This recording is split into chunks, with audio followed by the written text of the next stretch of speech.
Alright guys, here's the review for the Yelang V1019. So, I'm going to say up front, I didn't actually buy this watch. I was sent this by someone I started chatting to on Instagram actually. Theo, really nice guy, and he's just started his own YouTube channel as well, watch reviews. And the name is Watch My Review. Nice name. Wish I'd come up with something similar myself, so I would have had to rename mine. But, hey ho. I'll also leave a link to his Instagram as well. So just check him out. And thank you again, Theo, for lending this watch and letting me do a review. So, here we go. Comes in a pretty substantial box, actually. With the Yelang branding on. Nicely done, and the logo. So we open it up.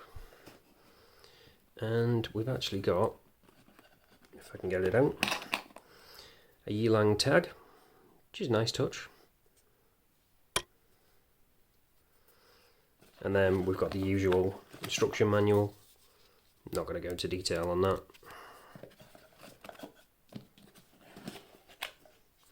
And then obviously we've got the watch itself. We have actually got as well the warranty card.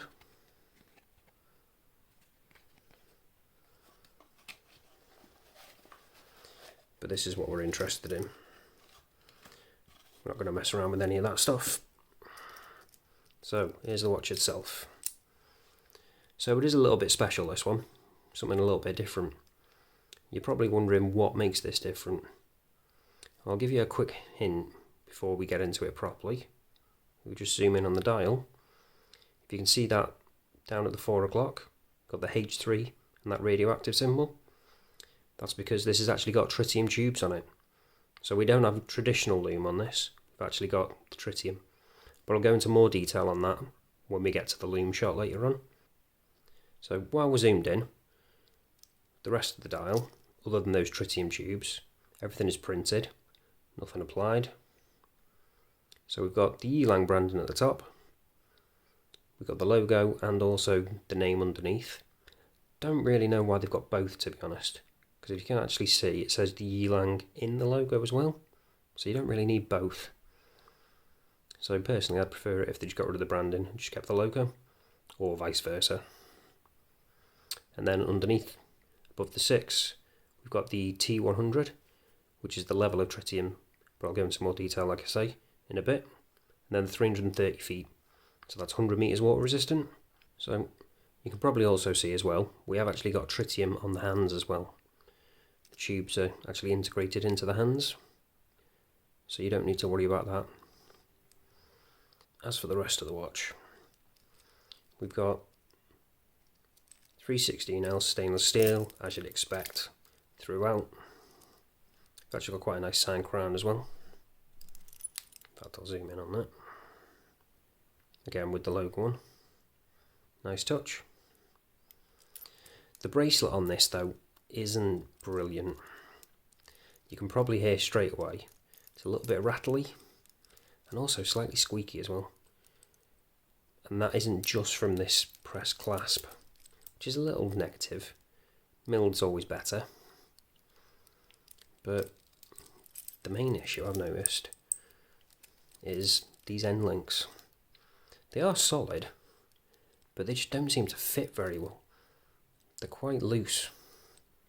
There's quite a lot of wiggle room in there on both of them. I don't know if this is just an issue with this particular watch or if that's just a QC issue generally, but it isn't great, which is a shame really, because it is actually quite a nicely done H-link bracelet. And we have actually got as well a signed clasp, like I say, albeit a pressed one. And we've also as well got push pins rather than screw ones. Screw ones are always better. So overall, the bracelet is a little bit of a negative on this, but I'm guessing a lot of the money went into those tritium tubes. So you can always get a leather strap or something and switch it out. So that might not be an issue for you if you do want to pick one up. Speaking of which, if you do want to pick one up, link will be in the description for that. If you do want to get one, please consider using that to help support the channel.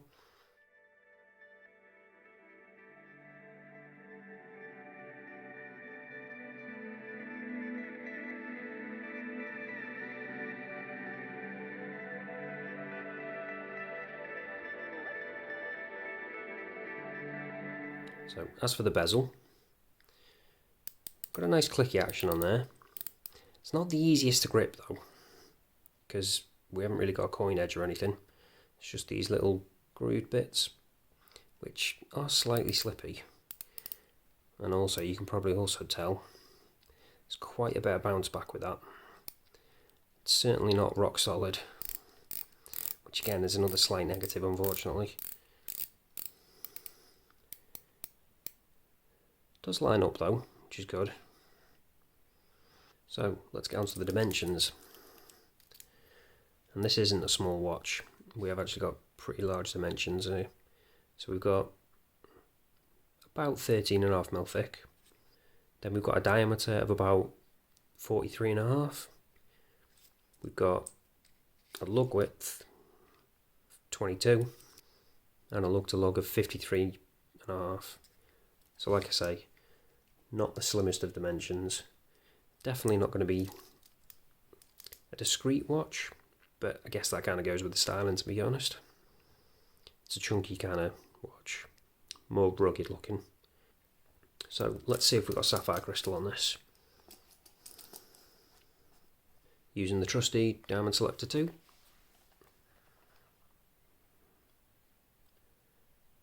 So as you can see, yep, we have got sapphire crystal. So that's a nice touch.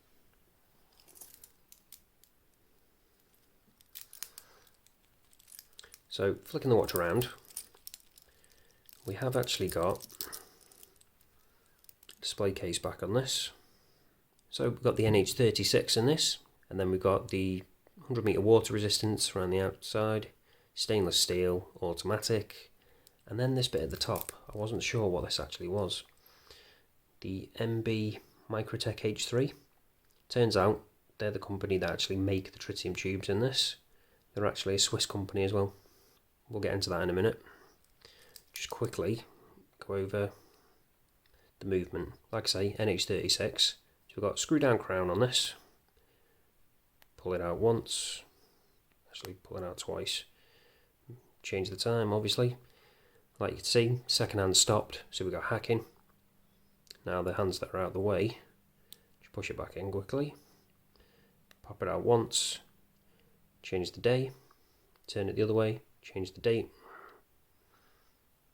And then obviously push it back in, screw it down again.